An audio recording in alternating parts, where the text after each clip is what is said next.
ಎಲ್ಲ ಧ್ಯಾನ ಬಂಧುಗಳಿಗೆ, ಆತ್ಮ ಬಂಧುಗಳಿಗೆ ಅನಂತ ಕೋಟಿ ಕೋಟಿ ಪ್ರಣಾಮಗಳು. ಇಂದಿನ ಧ್ಯಾನ, ಸ್ವಾಧ್ಯಾಯ, ಸತ್ಸಂಗ ಕಾರ್ಯಕ್ರಮಕ್ಕೆ ತಮಗೆಲ್ಲರಿಗೂ ಸ್ವಾಗತ.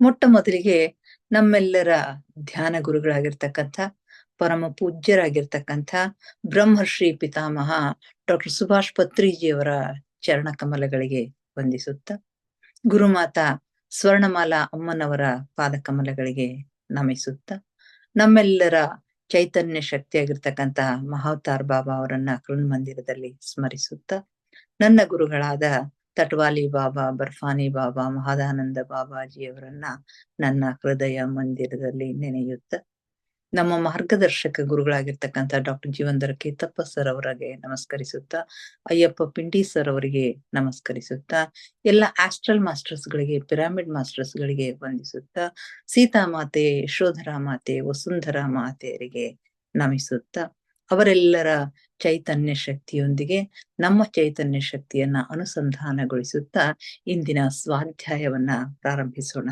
ಮಾಸ್ಟರ್ಸ್, ನಿಮಗೆಲ್ಲ ಗೊತ್ತಿರೋ ಹಾಗೆ ಸೀತಾಯಣದ ಸ್ವಾಧ್ಯಾಯವನ್ನ ನಾವು ಮಾಡ್ತಾ ಇದ್ದೀವಿ. ಇವತ್ತು 14ನೆಯ ಅಧ್ಯಾಯಕ್ಕೆ ಕಾಲಿಡ್ತಾ ಇದ್ದೀವಿ. ಏನೆಲ್ಲವನ್ನ ಏನೆಲ್ಲ ನಡೆದಿದೆ ಅನ್ನೋದನ್ನ ನಾವು ಚರ್ಚೆ ಮಾಡ್ತಾ ಇದ್ವಿ. ಇದುವರೆಗೆ ಏನೆಲ್ಲ ಕಥೆಯನ್ನ ನಾವು ಕೇಳ್ತಾ ಬಂದಿದ್ದೇವೆ. ಈಗ ಸೀತೆ ಲಂಕೆಯಲ್ಲಿದ್ದಾಳೆ. ಸೀತಾಮಾತೆ ರಾವಣನ ಮಾಯಾಜಾಲದಲ್ಲಿ ಸಿಲುಕಿ ಒದ್ದಾಡ್ತಾ ಇದ್ದಾಳೆ. ರಾವಣನ ಮಾಯಾಜಾಲ, ಅವನು ಪ್ರಾವೀಣ್ಯತೆಯನ್ನ ಪಡೆದಿದ್ದು ಅದರಲ್ಲಿನೇ. ಆ ಮಾಯಾಜಾಲ ಭ್ರಮಾಲೋಕದಲ್ಲಿ ಏನ್ ಇಲ್ಲವೋ ಅದು ಇದೆ ಅಂತ ಹೇಳಿ ತೋರಿಸ್ಕೊಡ್ತಕ್ಕಂಥ ಒಂದು ಕೆಲಸವನ್ನ ಅವನು ಮಾಡ್ತಾ ಇರ್ತಾನೆ. ಈ ರೀತಿಯ ಒಂದು ಮಾಯೆಯ ತಲೆ ಅವನಿಗೆ ಕರಗತ ಆಗಿರ್ತದ. ಅದರಲ್ಲಿ ಸಿಲುಕಿ ನಲುಗುತ್ತಿರುವವಳು ನಮ್ಮ ಸೀತಾಮಾತೆ ಆಗಿದ್ದಾಳೆ. ಇಂಥ ಪರಿಸ್ಥಿತಿಯಲ್ಲಿ ಪಾರ್ವತಿ ಮಾತೆ ಸೀತಾ ಮಾತೆಯರಿಗೆ ಬಂದು ಅವಳಿಗೆ ಸಾಂತ್ವನ ಹೇಳ್ತಾಳೆ. ಅಷ್ಟೇ ಅಲ್ಲ, ಸೀತಾಮಾತೆಗೆ ಅನೇಕ ದಿವ್ಯ ಶಕ್ತಿಗಳ, ಸ್ತ್ರೀಯರ ಒಂದು ಬೆಂಬಲ ಇರೋದು ಅವಳಿಗೆ ಧ್ಯಾನದಲ್ಲಿ ಗೊತ್ತಾಗುತ್ತೆ. ಪಾರ್ವತಿ ಮಾತೆಯ ಬೆಂಬಲ ಅಂತೂ ಅವಳು ಪ್ರತಿ ಹೆಜ್ಜೆ ಹೆಜ್ಜೆಗೂ ಅವಳು ಬಂದು ಅವಳಿಗೆ ಎಚ್ಚರ ಕೊಡ್ತಾ ಇರ್ತಾಳೆ, ಅವಳಿಗೆ ಸಮಾಧಾನ ಪಡಿಸ್ತಾ ಇರ್ತಾಳೆ. ಅಷ್ಟಲ್ಲದೇನೆ ತಾನು ಧ್ಯಾನದಲ್ಲಿ ಕುಳಿತಾಗ ಇನ್ನು ಅನೇಕ ದಿವ್ಯ ಶಕ್ತಿಗಳು, ಋಷಿಗಳು, ಮಹರ್ಷಿಗಳು ಆಗಿರ್ತಕ್ಕಂಥ ಹೆಣ್ಣು ಮಕ್ಕಳ, ಆ ಸ್ತ್ರೀಯರ ಒಂದು ಸ್ತ್ರೀ ಶಕ್ತಿ, ದಿವ್ಯ ಶಕ್ತಿ ಅವಳ ಸಹಾಯಕ್ಕಾಗಿ ಇರುತ್ತೆ. ಉದಾಹರಣೆಗೆ ದೇವಹೂತಿ ಆಗಿರಬಹುದು, ಅನಸೂಯ ಆಗಿರಬಹುದು, ಗಾರ್ಗೇಯಿ, ಲೋಪಮುದ್ರೆ ಮುಂತಾದ ಮಹರ್ಷಿಗಳವರು ಸಾಕಷ್ಟು ಸಾಧನೆಯನ್ನ ಮಾಡಿ ಅನೇಕ ಶಕ್ತಿಗಳನ್ನ ಪಡೆದಿರ್ತಕ್ಕಂಥ ಸ್ತ್ರೀಯರು ಅವರಾಗಿರ್ತಾರೆ. ಅವರೆಲ್ಲರ ಒಂದು ಶಕ್ತಿ ಇವಳಿಗೆ ಸಿಗ್ತಾ ಇದೆ. ಅವರೆಲ್ಲರೂ ಆ ದಿವ್ಯ ಶಕ್ತಿಗಳು ಅವಳ ಸುತ್ತಲೂ ಕುಳಿತು ಧ್ಯಾನ ಮಾಡಿ ಅವಳಿಗೆ ಶಕ್ತಿಯನ್ನ ಪ್ರದಾನ ಮಾಡ್ತಾರೆ. ಸೀತೆ, ನೀನು ಒಂಟಿಯಲ್ಲ, ನಾವೆಲ್ಲ ನಿನ್ನೊಂದಿಗೆ ಇದ್ದೇವೆ ಅಂತಕ್ಕಂಥ ಒಂದು ಸಾಂತ್ವನವನ್ನ, ಸಮಾಧಾನವನ್ನ ಅವರು ಕೊಡ್ತಾ ಇರ್ತಾರೆ. ಅವಳಿಗೆ ಸಾಂತ್ವನ ಮಾಡ್ತಾರೆ, ಅವಳಿಗೆ ಧೈರ್ಯ, ಸ್ಥೈರ್ಯ ತುಂಬ್ತಾ ಇರ್ತಾರೆ. ಹೀಗೆ ಈ ಒಂದು ಧ್ಯಾನ ಪ್ರಪಂಚಕ್ಕೆ ಬಂದಾಗಿನಿಂದ, ಈ ಅಧ್ಯಾತ್ಮ ಪ್ರಪಂಚಕ್ಕೆ ಬಂದಾಗಿನಿಂದ ನಮಗೂ ಕೂಡ ಅನುಭವಕ್ಕೆ ಬಂದಿರತಕ್ಕಂಥ ಸಂಗತಿ ಏನು ಅಂತಂದ್ರೆ, ಪ್ರತಿಯೊಂದರ ಹಿಂದೆಯೂ ಒಂದು ಕಾರಣ ಇರುತ್ತೆ.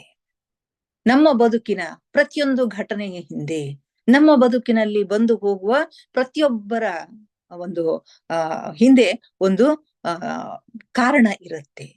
ಯಾರೋ ನಮಗೆ ಸಹಾಯ ಮಾಡಿದ್ರು ಅಂತಂದ್ರೆ ಅದಕ್ಕೊಂದು ಕಾರಣ ಇರುತ್ತೆ. ಯಾರಿಗೋ ನಾವು ಸಹಾಯ ಮಾಡ್ತಾ ಇದ್ದೀವಿ ಅಂತಂದ್ರೆ ಅದಕ್ಕೊಂದು ಕಾರಣ ಇರುತ್ತೆ. ನಮ್ಮ ಬದುಕಿನಲ್ಲಿ ಏನೋ ಒಂದು ಒಳ್ಳೆಯದಾದ್ರೆ ಅದಕ್ಕೊಂದು ನಮ್ಮ ಸತ್ಕರ್ಮ ಕಾರಣ ಆಗಿರುತ್ತೆ, ಒಂದು ಕೆಟ್ಟದಾದ್ರೆ ನಮ್ಮ ದುಷ್ಕರ್ಮ ಕಾರಣ ಆಗಿರುತ್ತೆ ಅಂತಕ್ಕಂಥದ್ದನ್ನ ನಾವು ಆಗಾಗ ಈ ಧ್ಯಾನ ಪ್ರಪಂಚಕ್ಕೆ ಬಂದಾಗ ಕೆಲವೊಂದು ಮಾಸ್ಟರ್ಸ್ಗಳು ಹೇಳೋದನ್ನ ನಾವು ಕೇಳ್ತಾ ಇರ್ತೀವಿ. ನಮಗೂ ಕೂಡ ಕೆಲವೊಂದು ಅನುಭವಕ್ಕೆ ಬಂದಿವೆ. ಇಲ್ಲಿ ಸೋಮ ಸೀತಾಮಾತೆಯ ಕಥೆಯನ್ನ ಹೇಳ್ತಾ ಇದ್ದಾಳೆ. ಅನಸೂಯ ಮತ್ತು ಅವಳ ತಾಯಿ ಮತ್ತು ಅಲ್ಲಿ ನೆರೆದಿರ್ತಕ್ಕಂಥ ಇನ್ನು ಇತರ ಕೆಲವರು ಸನ್ಯಾಸಿಗಳಿಗೆಲ್ಲ ಈ ಕಥೆಯನ್ನ ಹೇಳ್ತಾ ಇರ್ತಾಳೆ. ಆಗ ಲಂಕೆಯಲ್ಲಿ ನಡೆದಿರ್ತಕ್ಕಂಥ ಕಥೆ ಹೇಳ್ತಾ ಇರ್ತಾಳೆ. ಸೀತಾಮಾತೆಗೆ ಅನ್ಸುತ್ತೆ, ಇಷ್ಟೆಲ್ಲ ಅನಾಹುತ ಯಾಕೆ ಆಗ್ತಾ ಇದೆ, ರಾವಣ ಇಷ್ಟೆಲ್ಲ ಕೆಟ್ಟ ಕೆಲಸಗಳನ್ನ ಮಾಡ್ಲಿಕ್ಕೆ ಕಾರಣ ಏನು ಅನ್ನೋದು ಅವಳಿಗೆ ಗೊತ್ತಿರುತ್ತೆ. ಆದ್ರೂ ಕೂಡ ಧ್ಯಾನದಲ್ಲಿ ಹೋಗಿ ಅದರ ಮೂಲ ಕಾರಣವನ್ನ ಹುಡುಕ್ಲಿಕ್ಕೆ ಅವಳು ಪ್ರಯತ್ನ ಮಾಡ್ತಾಳೆ. ಆಗ ಆ ಧ್ಯಾನದಲ್ಲಿ ತೆರೆದುಕೊಂಡಿರೋದು ಆ ರಾವಣನ ಪೂರ್ವ ಜನ್ಮದ ವೃತ್ತಾಂತಗಳು. ಇಷ್ಟೆಲ್ಲ ಅನಾಹುತಗಳಿಗೆ, ಇಷ್ಟೆಲ್ಲ ಅವನ ದುಷ್ಟ ಕೃತ್ಯಗಳಿಗೆ ಕಾರಣ ಏನು ಅಂತಂದ್ರೆ ಅವನ ಪೂರ್ವ ಜನ್ಮದ ವೃತ್ತಾಂತಗಳು. ಪೂರ್ವ ಜನ್ಮದಲ್ಲಿ ಅಥವಾ ಹಿಂದಿನ ಜನ್ಮದಲ್ಲಿ ಅವನು ಜಯ ಅಂತಕ್ಕಂಥ ಹೆಸರಿನಿಂದ ಇರ್ತಾನೆ. ಆ ಜಯ ಯಾರು ಅಂತಂದ್ರೆ ಪೂರ್ವದಲ್ಲಿ ವೈಕುಂಠದಲ್ಲಿ ಅಂತಂದ್ರೆ ಶ್ರೀಮನ್ನಾರಾಯಣ ಮತ್ತು ನಾರಾಯಣಿ ಇರ್ತಕ್ಕಂಥ ಒಂದು ವೈಕುಂಠದಲ್ಲಿ, ಅದು ತುಂಬಾ ಹೈಯರ್ ಡೈಮೆನ್ಷನ್ ಇರ್ತಕ್ಕಂಥ ಒಂದು ಲೋಕ, ಅತ್ಯಂತ ಉನ್ನತ ಒಂದು ಪ್ರಕಂಪನವನ್ನ ಹೊಂದಿರತಕ್ಕಂಥ ಒಂದು ಲೋಕ ಅಂತ ಹೇಳಿ ಹೇಳ್ತಾರೆ. ಆ ಅಲ್ಲಿ ಅಂಥ ಲೋಕದಲ್ಲಿ ಜಯ ಅಂತಕ್ಕಂಥವನು ಈ ನಾರಾಯಣನ ದ್ವಾರಪಾಲಕನಾಗಿ ಇರ್ತಾನೆ. ಶ್ರೀಮನ್ನಾರಾಯಣನ ದ್ವಾರಪಾಲಕನಾಗಿ ಕೆಲಸ ಮಾಡ್ತಾ ಇರ್ತಾನೆ. ಅವನಿಗೆ ಆ ಕೆಲಸವನ್ನ ಕೊಟ್ಟಿರೋದು, ಆ ಸ್ಥಾನವನ್ನ ಕೊಟ್ಟಿರೋದು ಸಾಕ್ಷಾತ್ ಶ್ರೀಮನ್ನಾರಾಯಣನೇ ಆಗಿರ್ತಾನೆ. ಯಾಕಂತಂದ್ರೆ ಆ ಜಯ ಒಬ್ಬ ಒಳ್ಳೆಯ ಹುಡುಗ ಆಗಿರ್ತಾನೆ, ತುಂಬಾ ಸಾತ್ವಿಕ ಮನಸ್ಸಿನ ಒಬ್ಬ ಯುವಕವನಾಗಿರ್ತಾನೆ, ಒಳ್ಳೆಯ ಗುಣದ ಒಬ್ಬ ಯುವಕ ಆಗಿರ್ತಾನೆ. ಆದ ಕಾರಣಕ್ಕೆ ಅವನಿಗೆ ಆ ಒಂದು ಕೆಲಸವನ್ನ ಅವನು ನೇಮಿಸಿಕೊಟ್ಟಿರ್ತಾನೆ. ಆದ್ರೆ ನೋಡಿ, ಕಾಲ ಅನ್ನೋದು ಯಾರನ್ನು ಹೇಗೆ ಹೇಗೆ ಮಾಡಿಬಿಡ್ತದ ಅಂತಕ್ಕಂಥದ್ದು ತಿಳಿಯೋದಿಲ್ಲ. ಆ ಜಯನಿಗೆ ತುಂಬಾ ಗರ್ವ ಬಂದ್ಬಿಡ್ತದ, ತುಂಬಾ ಅಹಂಕಾರ ಬಂದ್ಬಿಡ್ತದ. ಶ್ರೀಮನ್ನಾರಾಯಣ ನನಗೆ ಇಂಥ ಸ್ಥಾನವನ್ನ ಕೊಟ್ಟ, ಅವನ ದ್ವಾರವನ್ನ ಕಾಯ್ತಕ್ಕಂಥ ಒಂದು ಕೆಲಸವನ್ನ ಕೊಟ್ಟ. ನಾರಾಯಣ ಇರೋದು 7 ದ್ವಾರಗಳ ಆಚೆ ಅಂತ ಹೇಳಿ ಹೇಳ್ತಾರೆ. 7ನೆಯ 6 ದ್ವಾರಗಳನ್ನ ದಾಟಿ ಹೋದಾಗ 7ನೇ ದ್ವಾರದಲ್ಲಿ ಈ ಜಯ ಇರ್ತಿರ್ತಾನೆ. ಇಂಥ ಒಂದು ಒಳ್ಳೆಯ ಸ್ಥಾನವನ್ನ ನನಗೆ ಕೊಟ್ಟಿದ್ದಾನೆ ಅಂತಕ್ಕಂಥದ್ದು ಅವನಿಗೆ ತುಂಬಾ ಗರ್ವ ಬಂದ್ಬಿಡ್ತದ. ಆ ಅಹಂ ಅವನನ್ನ ಎಲ್ಲಿಗೆ ಒಯ್ತದ ಅನ್ನೋದಕ್ಕೆ ಅವನ ಈ ಕಥೆನೇ ಇಲ್ಲಿ ನಿದರ್ಶನವಾಗಿರೋದನ್ನ ನಾವಿಲ್ಲಿ ಕಾಣ್ತಾ ಇದ್ವಿ. ಹೀಗೆ ಒಂದು ದಿವಸ ದ್ವಾರ ಕಾಯ್ತಾ ನಿಂತಿರ್ಬೇಕಾಗಿರ್ತಕ್ಕಂಥ ಒಂದು ಸಂದರ್ಭದಲ್ಲಿ 4 ಜನ ಕುಮಾರರು ಅಲ್ಲಿ ಬರ್ತಾರೆ. ಆ 4 ಜನರು ಋಷಿ ಕುಮಾರರಾಗಿರ್ತಾರೆ. ಅವರು ಬ್ರಹ್ಮನ ಮಕ್ಕಳಂತೆ. 4 ಜನ ಮಕ್ಕಳು ಋಷಿ ಕುಮಾರರಲ್ಲಿ ಬರ್ತಾರೆ. ಅವರ ಹೆಸರು ಸನಕ, ಸನಂದನ, ಸನತ್ ಕುಮಾರ ಹಾಗೂ ಸನಾತನ ಅಂತಕ್ಕಂಥ 4 ಜನ ಋಷಿ ಕುಮಾರರು. ಇವರು ಬ್ರಹ್ಮನ ಮಕ್ಕಳು. ಇವರು ಆ ಭಗವಂತನ ದರ್ಶನಕ್ಕೆ, ಆ ನಾರಾಯಣನ ದರ್ಶನಕ್ಕೆ ಬರ್ತಾರೆ. ಇವರನ್ನ ದೂರದಿಂದಲೇ ಈ ಜಯ ನೋಡ್ತಾನೆ. ನೋಡಿ ಹೊಟ್ಟೆ ಅವನಿಗೇನೋ ಒಂದು ರೀತಿಯ ಒಳಗೆ ಹೊಟ್ಟೆ ಕಿಚ್ಚು, ಇವ್ರನ್ನ ಯಾಕೆ ನಾನು ಒಳಗ್ ಬಿಡ್ಬೇಕು? ಇವರು ಭಗವಂತನ ದರ್ಶನಕ್ಕೆ ಬರ್ತಾರೆ. ಅವನಿಗೆ ಇನ್ನಿಷ್ಟು ಆತ್ಮೀಯರಾಗಿ ಇವರು ಹೋಗ್ತಾರೆ. ಆದ್ರಿಂದ ಏನಾರ ಹೇಳಿ ಇವರಿಗೆ ಹಾಗೆ ಕಳಿಸ್ಬೇಕು. ಇಲ್ಲಿ ಸ್ವಾಮಿ ಏಕಾಂತದಲ್ಲಿ ಇದ್ದಾರೆ ಅಂತಕ್ಕಂಥ ಒಂದು ಹೇಳಿ ಅವರನ್ನ ಕಳಿಸ್ಬಿಡ್ಬೇಕು ಅಂತ ಹೇಳಿ ಮನಸ್ಸಿನಲ್ಲಿ ವಿಚಾರ ಮಾಡ್ತಾ ಇರ್ತಾನೆ. ಅವರು ಬಂದು ಕೇಳಿದಾಗ ಅದೇ ಮಾತನ್ನ ಹೇಳ್ತಾನೆ, ಸ್ವಾಮಿ ಏಕಾಂತದಲ್ಲಿ ಇದ್ದಾರೆ, ಯಾರನ್ನು ಒಳಗಡೆ ಬಿಡಬೇಡ ಅಂತ ಹೇಳಿದ್ದಾರೆ ಅಂತ ಹೇಳಿ. ಅಂದಾಗ ಸರಿ ಅಂತ ಹೇಳಿ ಆ ಋಷಿಕುಮಾರರು ಹೊರಟು ಹೋಗ್ಬಿಡ್ತಾರೆ. ಆದ್ರೆ ಈ ಸಂಗತಿ ನಾರಾಯಣನಿಗೆ ಗೊತ್ತಾಗ್ತದೆ. ಹೀಗೆ ನಾರಾಯಣ ಮತ್ತು ನಾರಾಯಣಿಯರು ಒಂದು ಉದ್ಯಾನವನದಲ್ಲಿ ವಿಹಾರ ಮಾಡ್ತಾ ಹೋಗ್ತಾ ಇರ್ತಾರಂತೆ. ಆ ಸಂದರ್ಭದಲ್ಲಿ ನಾರಾಯಣಿ ಕೇಳ್ತಾಳೆ, ಸಾಕ್ಷಾತ್ ಲಕ್ಷ್ಮಿ ಕೇಳ್ತಾಳೆ, ಏನೋ ಋಷಿಕುಮಾರರು ಬಂದ ಹಾಗೆ ಇತ್ತಲ್ವಾ ಅಂತ ಹೇಳಿ. ಯಾರೋ ಬಂದ ಹಾಗೆ ಇತ್ತು, ಆದ್ರೆ ನಮ್ಮ ಭೇಟಿಗೆ ಯಾಕೆ ಅವರು ಬರ್ಲಿಲ್ಲ ಅಂತಕ್ಕಂಥ ಮಾತನ್ನ ಅವಳು ಕೇಳ್ತಾಳೆ.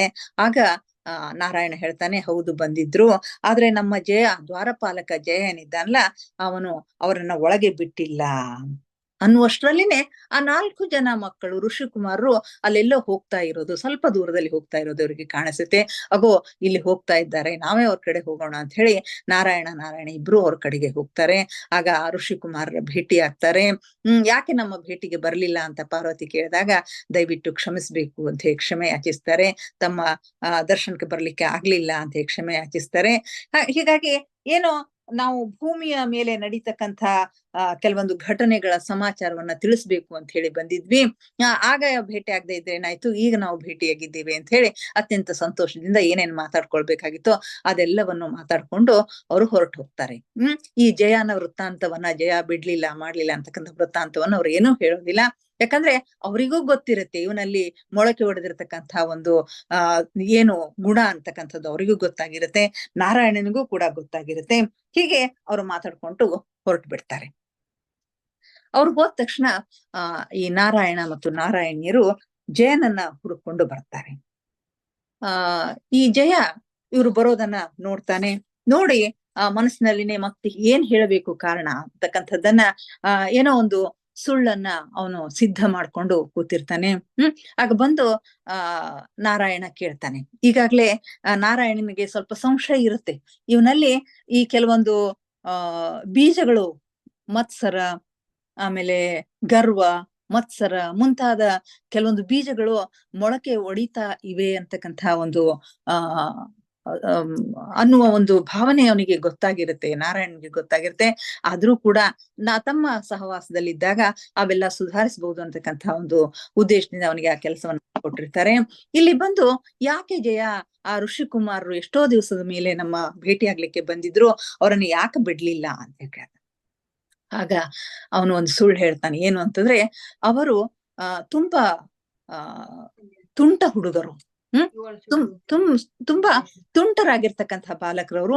ಅವರು ನನ್ನನ್ನು ಕುರಿತು ಗೌರವಯುತವಾಗಿ ಮಾತನಾಡ್ಲಿಲ್ಲ, ನನ್ನ ಜೊತೆಗೆ ಅಸಭ್ಯವಾಗಿ ವರ್ತನೆಯನ್ನ ಮಾಡಿದ್ರು, ಅವರು ಗೌರವದಿಂದ ಮಾತನಾಡ್ಲಿಲ್ಲ, ಆದ್ದರಿಂದ ನಾನು ಅವರನ್ನ ಒಳಗೆ ಬಿಡ್ಲಿಲ್ಲ ಅಂತ ಹೇಳ್ತಾನೆ. ಇದ್ರಲ್ಲಿ ನಂದೇನು ತಪ್ಪಿಲ್ಲ, ಆ ಬಾಲಕರು ತುಂಬಾ ತುಂಟಾಗಿದ್ರು, ಆದ್ದರಿಂದ ಅವ್ರು ನನ್ನ ಜೊತೆಗೆ ಸರಿಯಾಗಿ ವರ್ತನೆ ಮಾಡದೆ ಹೋಗಿರೋದ್ರಿಂದ ನಾನು ಅವ್ರನ್ನ ಒಳಗೆ ಬಿಡ್ಲಿಲ್ಲ ಅಂತ ಹೇಳ್ತಾರೆ. ಆಗ ನಾರಾಯಣಿಗೆ ಗೊತ್ತಾಗತ್ತೆ, ಇಲ್ಲ ಜಯ ನೀನು ಸುಳ್ಳು ಹೇಳ್ತಾ ಇದ್ದೀಯಾ, ನಿನ್ನ ಮನಸ್ಸಿನಲ್ಲಿ ಏನೋ ಬಂದಿದೆ, ನಿನ್ನ ಹೊಟ್ಟೆ ಉರಿ ಮತ್ಸರ ನಿನ್ನಲ್ಲಿ ತೋರಿಕೊಳ್ತಾ ಇದೆ. ಆದ್ರಿಂದ ಈ ವೈಕುಂಠ ಅನ್ನೋದು ಸಕಾರಾತ್ಮಕತೆಯ ಉನ್ನತ ಸ್ಥಾನ. ಅಲ್ಲಿ ಯಾವ ನೆಗೆಟಿವ್ ಎನರ್ಜಿಗಳಿಗೆ, ಈ ಮತ್ಸರ, ಸಿಟ್ಟು ಇಂಥ ಯಾವುದಕ್ಕೂ ಅಲ್ಲಿ ಅವಕಾಶ ಇರುವುದಿಲ್ಲ. ಆದ್ರಿಂದ ನೀನು ಈ ಸದ್ಯದಲ್ಲಿನೇ ಹೋಗಿ ಧ್ಯಾನಕ್ಕೆ ಕುಳಿತುಕೋ ಅಂತ ಹೇಳ್ತಾರೆ. ಒಂದು ಅವನಿಗೆ ಹೊಟ್ಟೆ ಉರಿಯಾಗಿರುತ್ತೆ, ಇನ್ನೊಂದು ಅದರ ಮೇಲೆ ಸುಳ್ಳನ್ನ ಅವನು ಹೇಳ್ತಾನೆ. ಹೀಗಾಗಿ ನಾರಾಯಣ ಈ ಹೊಟ್ಟೆ ಕಿಚ್ಚು, ಸುಳ್ಳು ಇವುಗಳಿಗೆಲ್ಲ ಇಲ್ಲಿ ಸ್ಥಾನ ಇಲ್ಲ. ಆದ್ರಿಂದ ಈಗಲೇ ನೀನು ಹೋಗಿ ಧ್ಯಾನಕ್ಕೆ ಕುಳಿತುಕೋ, ನಿನ್ನಲ್ಲಿ ಹುಟ್ಟಿಕೊಂಡಿರ್ತಕ್ಕಂಥ ಈ ಅವಗುಣಗಳನ್ನು ಕಳೆದುಕೊಂಡ ಮೇಲೆ ನೀ ಬರಬೇಕು. ನಿನ್ನ ವಿಚಾರಗಳು ಬದಲಾಗುವವರೆಗೇನು ನೀ ಇಲ್ಲಿ ಬರಬೇಡ, ನಾನೇ ಬಂದು ನಿನ್ನನ್ನ ಕರಿತೀನಿ ಅಂತ ಹೇಳಿ ಹೇಳ್ತಾನೆ. ಮತ್ತೇನೋ ಹೇಳಲಿಕ್ಕೆ, ಸಮಜಾಯಿಷಿ ಕೊಡ್ಲಿಕ್ಕೆ ಇವನು ಪ್ರಯತ್ನ ಮಾಡ್ತಾನೆ. ಆದ್ರೆ ನಾರಾಯಣ ಸಾಧ್ಯವಾಗೋದಿಲ್ಲ. ಹೋಗು ಅಂತ ಹೇಳಿ ಕಳಿಸ್ತಾರೆ. ಆಗ ಹೊರಟು ಬರ್ತಾನೆ. ಬಂದು ದಾರಿಯಲ್ಲಿ ಬರುವಾಗ ಮತ್ತೆ ಆ ಋಷಿಕುಮಾರರು ಅವನಿಗೆ ಸಿಗ್ತಾರೆ.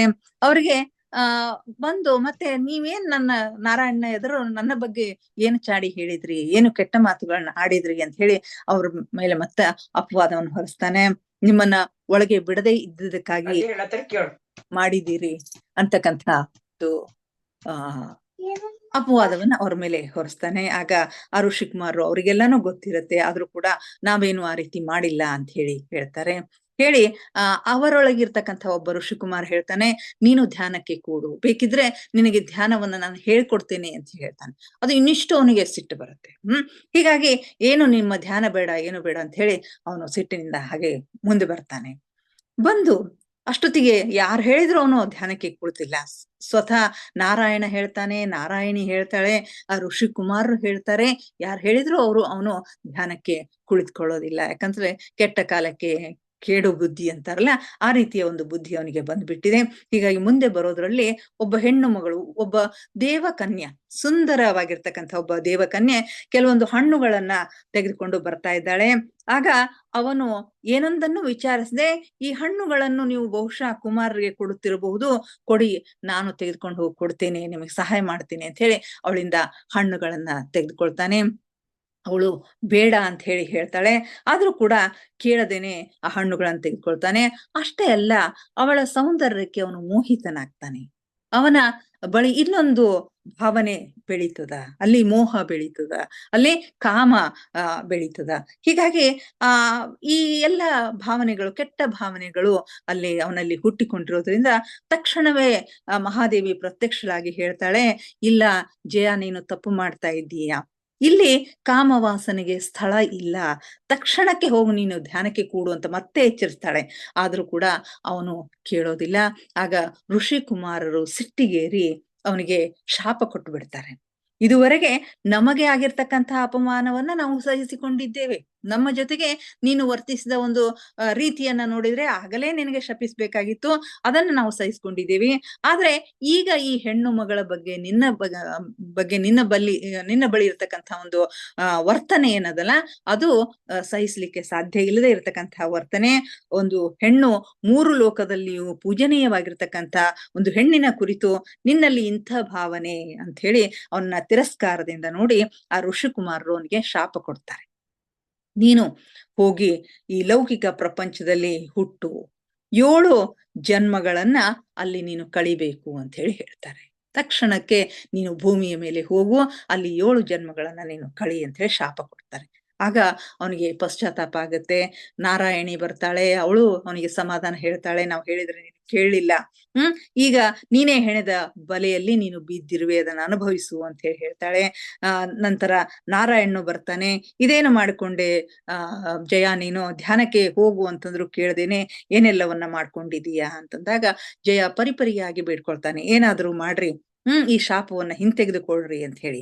ಆದ್ರೆ ಏನು ಸಹಾಯಕ್ಕೆ ಬರೋದಿಲ್ಲ. ಒಂದು ಬಾರಿ ಈ ಋಷಿಕುಮಾರರು ಕೊಟ್ಟಿರ್ತಕ್ಕಂಥ ಒಂದು ಶಾಪವನ್ನ ಹಿಂತೆಗೆದುಕೊಳ್ಳಿಕ್ಕೆ ಸಾಧ್ಯ ಇಲ್ಲ. ಆದ್ರೆ ಒಂದು ಸಹಾಯವನ್ನ ನಾನು ನಿನಗೆ ಮಾಡಬಹುದು, ಏನು ಅಂತಂದ್ರೆ ಈ 7 ಜನ್ಮಕ್ಕೆ ಬದಲಾಗಿ 3 ಜನ್ಮಗಳನ್ನ ನಿನಗೆ ದಯಪಾಲಿಸಬಹುದು. 7 ಜನ್ಮಗಳ ಬದಲಿ 3 ಜನ್ಮದಲ್ಲಿನೇ ನೀನು ಕಷ್ಟಪಟ್ಟು ನಿನ್ನೆಲ್ಲ ಕೆಟ್ಟ ಗಳಿಂದ ದೂರ ಬಂದಿ ಅಂತಂದ್ರೆ ಮತ್ತೆ ನಿನ್ನ ಶಾಪ ವಿಮೋಚನೆ ಆಗತ್ತೆ ಅಂತ ಹೇಳಿ ಹೇಳ್ತಾರೆ. ಆಗ ಪಾರ್ವತಿಯ ಬಳಿನೂ ಪರಿಪರಿಯಾಗಿ ಕೇಳ್ಕೊಳ್ತಾನೆ, ಏನಾದ್ರೂ ಮಾಡು ತಾಯಿ, ದಾರಿ ತೋರ್ಸು ಅಂತ ಹೇಳಿ. ಆದ್ರೆ ಏನೂ ಕೆಲ್ಸಕ್ಕೆ ಬರೋದಿಲ್ಲ. ಅಷ್ಟರಲ್ಲಿ ಅವನು ತನ್ನ ಜನ್ಮವನ್ನ ತೆಗೆದುಕೊಂಡು ಭೂಮಿಗೆ ಸಿದ್ಧನಾಗಿ ಬಂದು ಬಿಡ್ತಾನೆ. ಭೂಮಿಗೆ ಹೊಸ ಜನ್ಮವನ್ನ ತೆಗೆದುಕೊಂಡು ಸಿದ್ಧನಾಗಿ ಬಂದು ಬಿಡ್ತಾನೆ.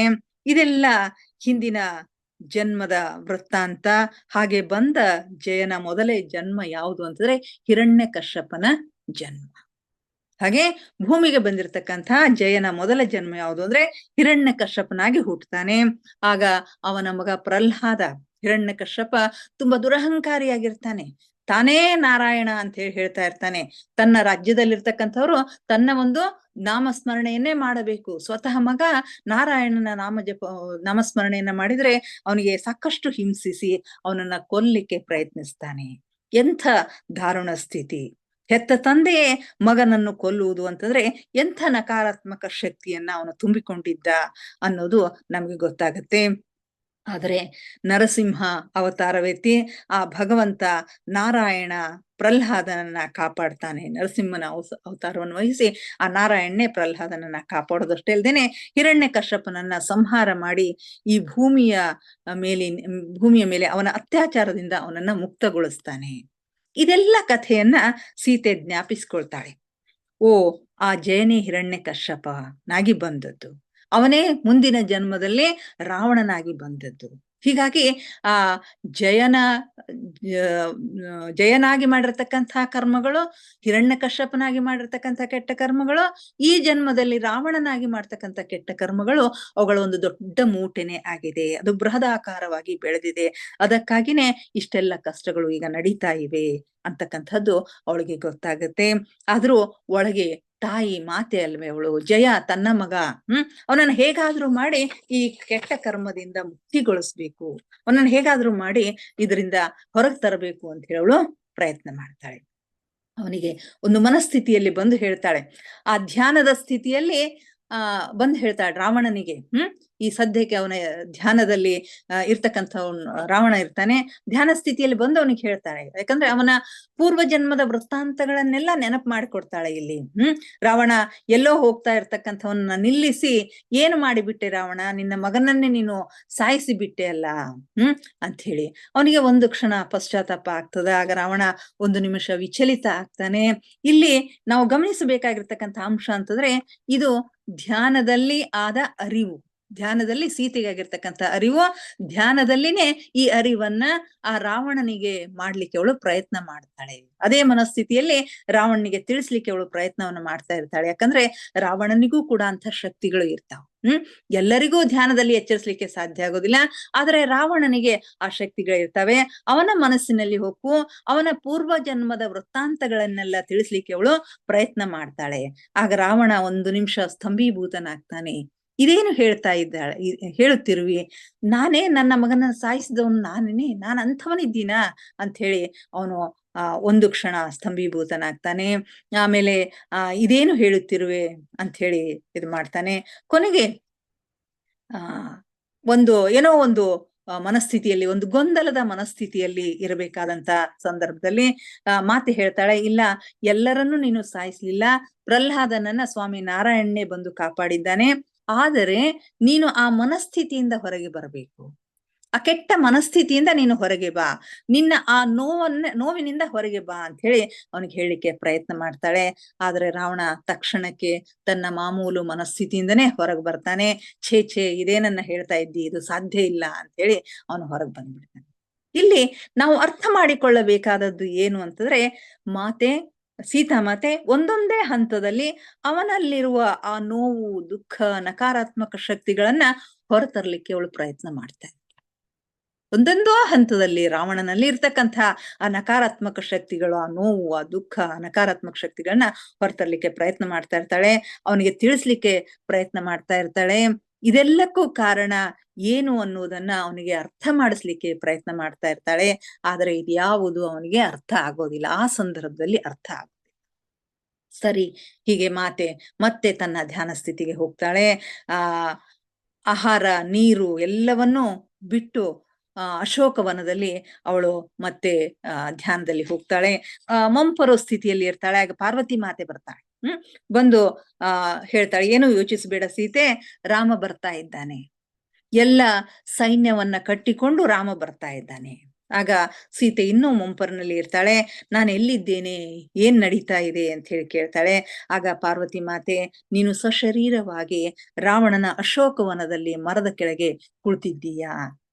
ಅದೃಶ್ಯ ರೂಪದಲ್ಲಿ ನಮ್ಮೆಲ್ಲ ಸ್ತ್ರೀ ಶಕ್ತಿಗಳು ನಿನ್ನ ಜೊತೆಗೆ ಇದ್ದಾರೆ ಅಂತ ಹೇಳಿ ಹೇಳ್ತಾರೆ.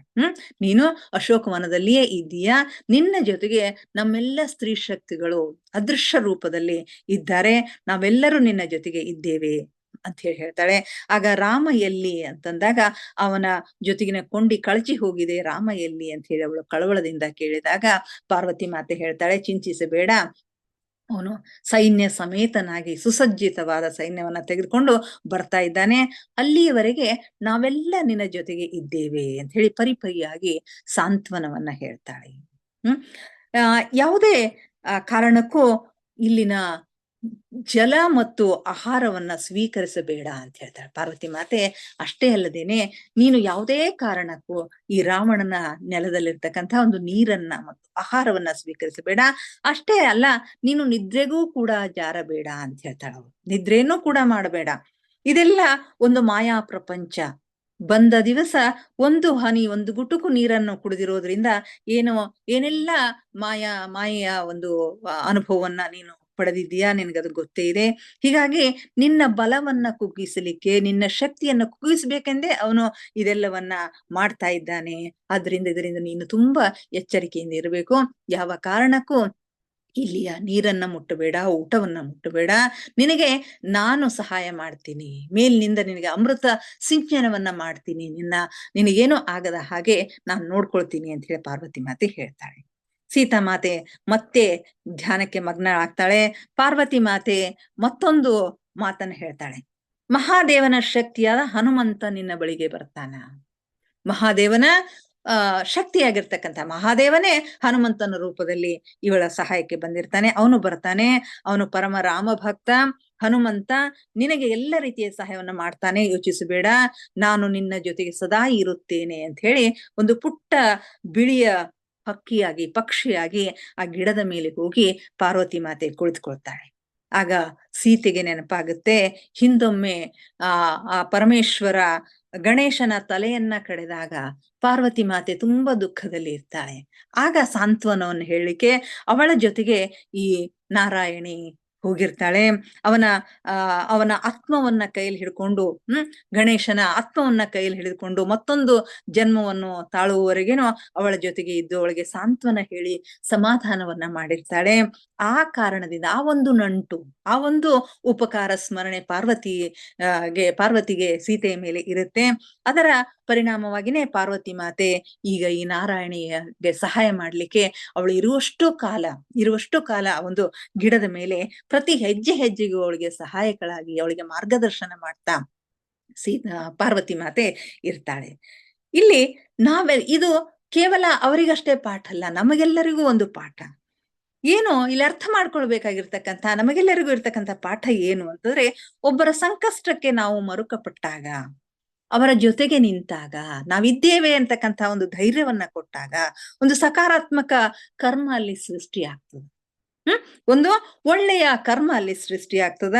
ಅದು ಎಂದೋ ಒಂದು ದಿನ ನಮಗೆ ಮರಳಿ ನಾವು ಮಾಡಿದ 10 ಪಟ್ಟಿನಷ್ಟು, ನಾವು 1 ಪಟ್ಟಿನಷ್ಟು ಮಾಡಿದ್ರೆ ಅದು 10 ಪಟ್ಟಿನಷ್ಟು ನಮಗೆ ಲಭಿಸುತ್ತದೆ ಅಂತಕ್ಕಂಥ ಮಾತನ್ನ ನಾವಿಲ್ಲಿ ತಿಳಿದುಕೊಳ್ಳಬೇಕು. ಹೀಗೆ ಇನ್ನು ಕೆಲವೊಂದು ಪಾರ್ವತಿ ಮಾತೆಗೆ ಸಹಾಯ ಮಾಡ್ತಕ್ಕಂಥ ಇನ್ನೂ ಕೆಲವರು ಋಷಿಗಳು ಇದ್ದಾರೆ. ಅವರೆಲ್ಲರ ವೃತ್ತಾಂತಗಳು ಇವೆ. ಅವುಗಳನ್ನ ನಾಳೆ ನೋಡೋಣ. ಇವತ್ತಿಗೆ ಇಂದಿನ ಸ್ವಾಧ್ಯಾಯವನ್ನ ಮುಗಿಸೋಣ ಮಾಸ್ಟರ್ಸ್. ಸಮಯ ಆಗ್ತಾ ಇದೆ, ಧ್ಯಾನಕ್ಕೆ ಸಿದ್ಧರಾಗೋಣ. ಇದುವರೆಗೆ ಕೇಳಿದ ತಮಗೆಲ್ಲರಿಗೂ ಅನಂತ ಧನ್ಯವಾದಗಳನ್ನ ಅರ್ಪಿಸುತ್ತಾ ಈಗ ಧ್ಯಾನಕ್ಕೆ ಸಿದ್ಧರಾಗಿ ಮಾಸ್ಟರ್ಸ್. ಯಾವುದಾದ್ರೂ ಸ್ಥಿರ ಸುಖಾಸನದಲ್ಲಿ ಕುಳಿತುಕೊಳ್ಳಿ.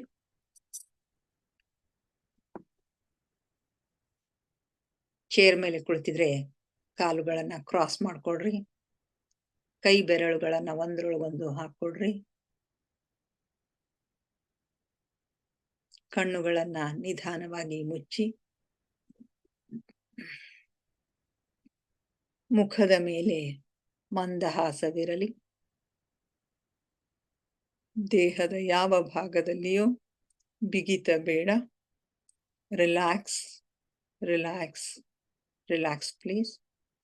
ಬೇಕಿದ್ದರೆ ಒಂದು ದೀರ್ಘ ಉಸಿರನ್ನ ತೆಗೆದು ಕುಳಿತುಕೊಳ್ಳಬಹುದು.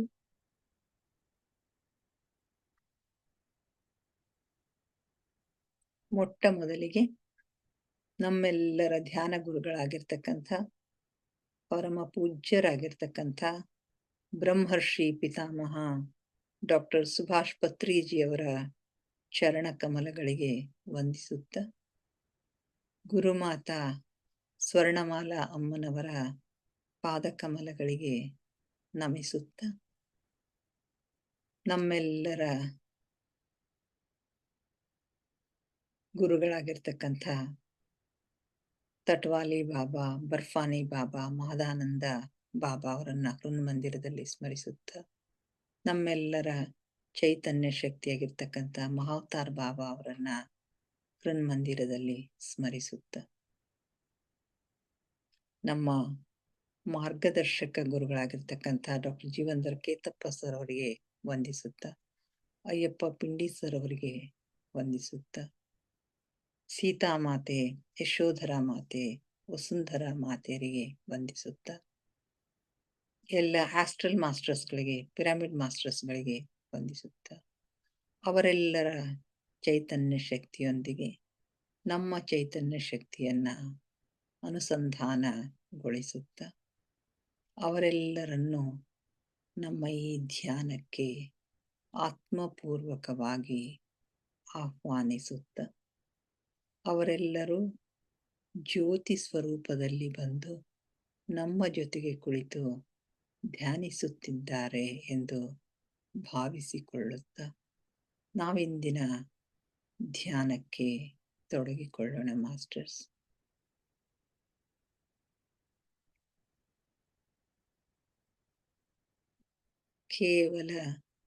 ಕೇವಲ ಸಹಜ ಶ್ವಾಸದ ಮೇಲೆ ಗಮನ. ಒಳ ಹೋಗುವ ಉಸಿರು, ಹೊರ ಬರುವ ಉಸಿರನ್ನು ಏಕಧಾರಿಯಾಗಿ ನಿರಂತರವಾಗಿ ಗಮನಿಸಿ ಮಾಸ್ಟರ್ಸ್. ಉಸಿರನ್ನ ಒಳಗೆ ತೆಗೆದುಕೊಂಡಾಗ ತಂಪು ಅನುಭವ, ಹೊರಗೆ ಬಿಟ್ಟಾಗ ಬಿಸಿ ಅನುಭವವಾಗುತ್ತೆ. ಗಮನಿಸಿ ಮಾಸ್ಟರ್ಸ್. ಯಾವ ಆಲೋಚನೆಗಳು ಬೇಡ. ಆಲೋಚನೆಗಳು ಬಂದರೆ ಅವುಗಳನ್ನು ಬದಿಗೆ ಸರಿಸಿ ಮತ್ತೆ ಉಸಿರಾಟದ ಮೇಲೆ ಗಮನ ಹರಿಸಿ ಮಾಸ್ಟರ್ಸ್. ಯಾವಾಗ ನಮ್ಮ ಮನಸ್ಸು ಉಸಿರಾಟದೊಂದಿಗೆ ಒಂದಾಗುತ್ತದೆಯೋ ಆಗ ಆಲೋಚನೆಗಳು ಶೂನ್ಯವಾಗ್ತವೆ, ಇಲ್ಲವಾಗ್ತವೆ. ಆಗ ಧ್ಯಾನ ನಮಗೆ ಸಿದ್ಧಿಸುತ್ತದೆ.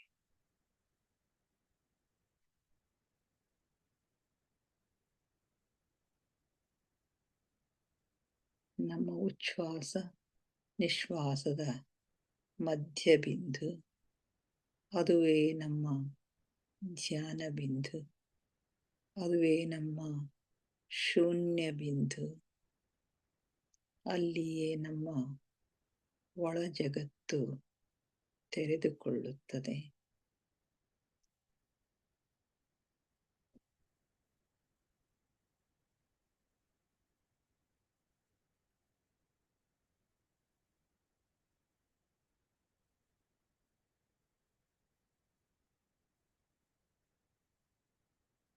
ಆಲಿಸಿ ಆಲಿಸಿ ಸೂಕ್ಷ್ಮನಾದಗಳನ್ನು, ಸೂಕ್ಷ್ಮ ಸ್ವರಗಳನ್ನು ಆಲಿಸಿ ಮಾಸ್ಟರ್ಸ್.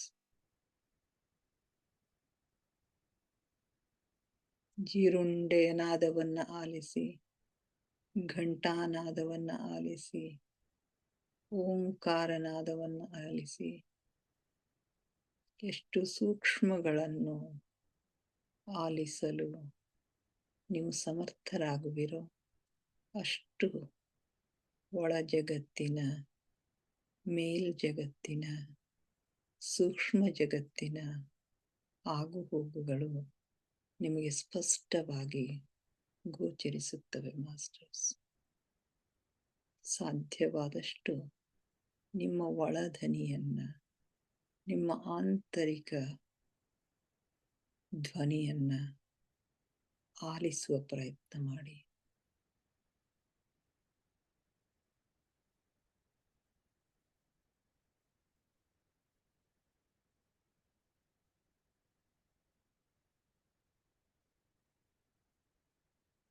ನಾನು ದೇಹವಲ್ಲ, ನಾನು ಆತ್ಮಸ್ವರೂಪಿ. ನನ್ನ ಉಸಿರೇ ನನ್ನ ಗುರು. ಉಸಿರೆಂಬ ಗುರುವಿನ ಸಹಾಯದಿಂದ ನನ್ನ ಗಮ್ಯದತ್ತ, ಗುರಿಯತ್ತ ಪಯಣ ನಿರಂತರವಾಗಿ ಸಾಗಲಿ ಮಾಸ್ಟರ್ಸ್. ನಮ್ಮ ಗಮ್ಯ ಆತ್ಮ ಸಾಕ್ಷಾತ್ಕಾರ, ಪರಮಾತ್ಮ ಸಾಕ್ಷಾತ್ಕಾರ. ಆ ಎಡೆಗೆ ನಮ್ಮ ಪಯಣ ಸಾಗಲಿ ಮಾಸ್ಟರ್ಸ್.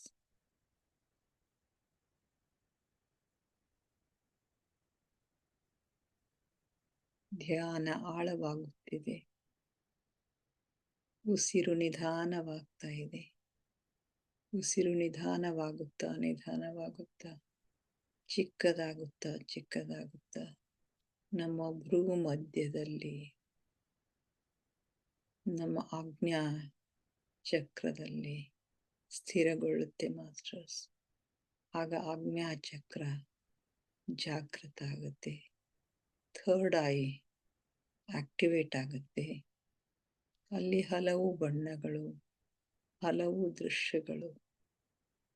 ಕೆಲವರಿಗೆ ಬರೀ ಕತ್ತಲು ಕಾಣಿಸಬಹುದು, ಕೆಲವರಿಗೆ ಬರೀ ಪ್ರಕಾಶಮಾನವಾದ ಬೆಳಕು ಕಾಣಿಸಬಹುದು, ಕೆಲವರಿಗೆ ವಿಷನ್ಗಳು, ಯಾರ್ಯಾರದೋ ರೂಪಗಳು ಕಾಣಿಸಬಹುದು, ಬೆಟ್ಟ ಗುಡ್ಡಗಳು ಕಾಣಿಸಬಹುದು.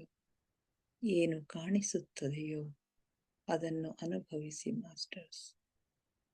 ಆ ಸೀತಾಮಾತೆಯ ಪ್ರಕಂಪನವನ್ನು ಅನುಭವಿಸಿ, ಅವಳ ಪ್ರೀತಿಯನ್ನು ಅನುಭವಿಸಿ.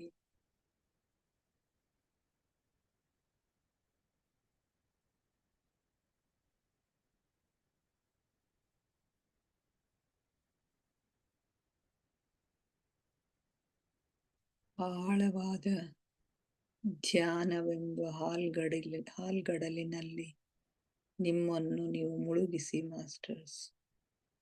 ಆನಂದಿಸಿ, ಆಹ್ಲಾದಿಸಿ, ಅನುಭವಿಸಿ. ಆನಂದ, ಪರಮಾನಂದವನ್ನು ಅನುಭವಿಸಿ ಮಾಸ್ಟರ್ಸ್.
ಕೊನೆಯ 5 ನಿಮಿಷಗಳು ಮಾಸ್ಟರ್ಸ್.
ಕೊನೆಯ 2 ನಿಮಿಷಗಳು ಮಾಸ್ಟರ್ಸ್.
ಕೊನೆಯ 1 ನಿಮಿಷ. ನಿಧಾನವಾಗಿ ಧ್ಯಾನದಿಂದ ಹೊರಬರಲು ಪ್ರಯತ್ನಿಸಿ ಮಾಸ್ಟರ್.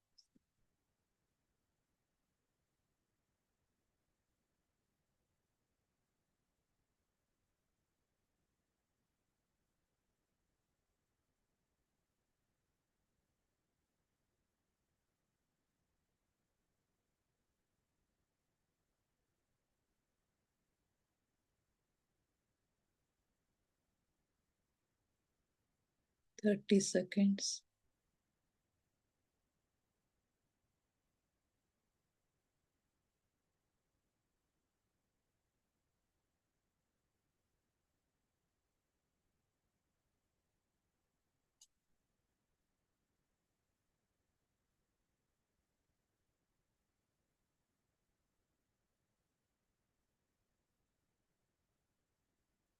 10 seconds.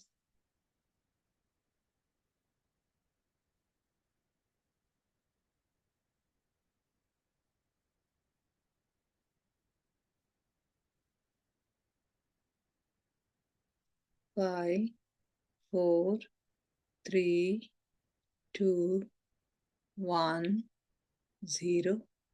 ನಿಧಾನವಾಗಿ ನಿಮ್ಮ ಕೈ ಬೆರಳುಗಳನ್ನ ಬಿಡಿಸ್ಕೊಳ್ಳಿ ಮಾಸ್ಟರ್ಸ್. ಬಿಡಿಸ್ಕೊಂಡು ಕಣ್ಣಿನ ಮೇಲೆ ಇಟ್ಕೊಳ್ಳಿ. 5 seconds.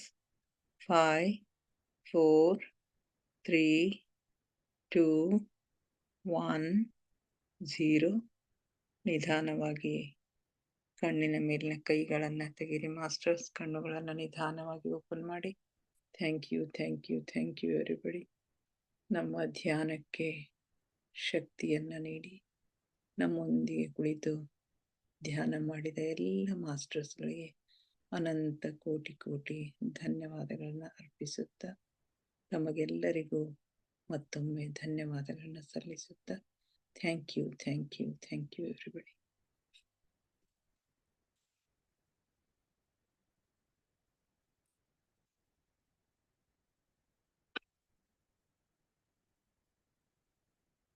ಯಾರಾದ್ರೂ ಏನಾದ್ರು ಶೇರ್ ಮಾಡ್ಕೊಳ್ತೀರಿ ಮಾಡ್ಕೊಡ್ರಿ.